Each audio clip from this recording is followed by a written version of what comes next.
आज हम हिंदी सेकंड में भाषा, लिपि और व्याकरण के जो अभ्यास कार्य बुक का है और जो क्वेश्चन आंसर हैं वो आपके अब हम वो करने जा रहे हैं।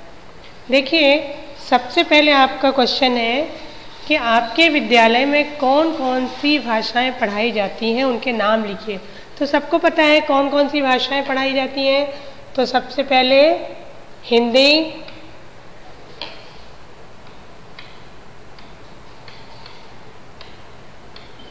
फिर संस्कृत,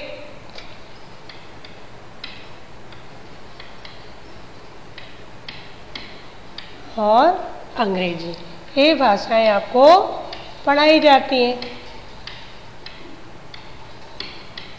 इसके बाद आपकी कक्षा के बच्चे घर पर कौन कौन सी भाषाएं बोलियां बोलते हैं पता करके लिखिए। देखिए, ये अब आपको पता करना है कि आपके क्लास के बच्चे हिंदी बोलते हैं, इंग्लिश बोलते हैं, बागड़ी बोलते हैं, जो भी भाषाएं और बोलियां बोलते हैं उनके नाम आपको स्वयं लिखना है। अब इसके बाद सही उत्तर के सामने सही का निशान लगाइए। देखिए, भारत की राजभाषा का क्या नाम है? हिंदी, उर्दू, मराठी कि अंग्रेजी? तो क्या नाम है हमारी राजभाषा का? हिंदी, है ना। इसके बाद भाषा का सबसे प्राचीन रूप कौन सा है? सबसे प्राचीन रूप है मौखिक, लिखित, मशीनी, चित्रित नहीं है, फर्स्ट मौखिक है। हिंदी की लिपि कौन सी है? देखिए, रोमन। रोमन किसकी है? ये आपकी अंग्रेजी की है। देवनागरी आपकी हिंदी की लिपि है। अरबी गुरुमुखी अलग है, गुरुमुखी पंजाबी है, अरबी उर्दू है। हिंदी दिवस कब मनाया जाता है? 13 सितंबर, 14 सितंबर, 15 सितंबर कि 16 सितंबर? तो हिंदी दिवस 14 सितंबर को मनाया जाता है। अब हमारे लिए व्याकरण सीखना क्यों जरूरी? देखिए, व्याकरण क्यों सीखना चाहिए हमको?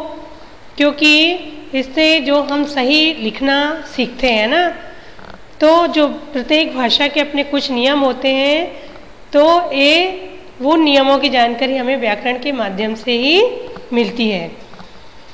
तो हम क्या लिखेंगे इसको कि जिसके द्वारा व्याकरण हमारे लिए सीखना इसलिए जरूरी है कि जिसके द्वारा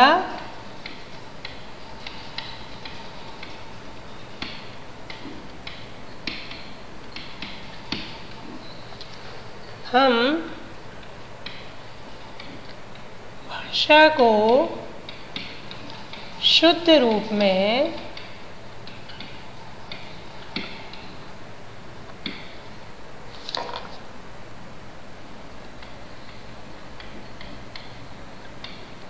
लिखना व पढ़ना सीखते हैं।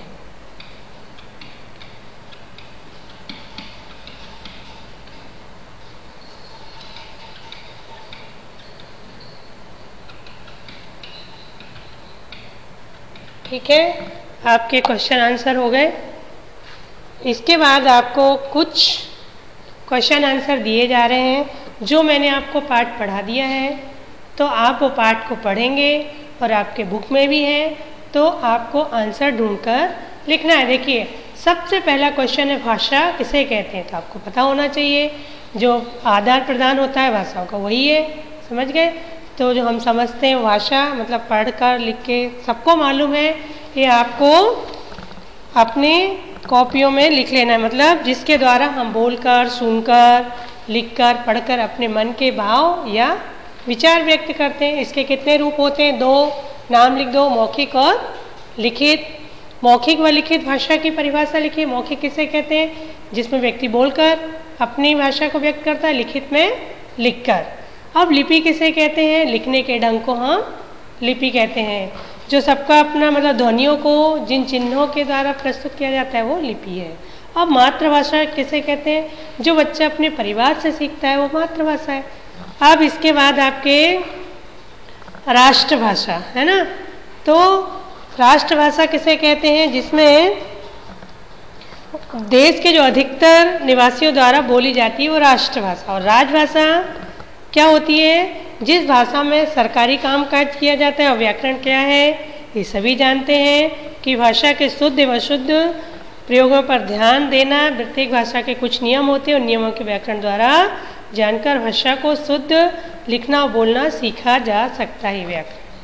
ठीक है, ये क्वेश्चन आंसर आपको कॉपी में करना है।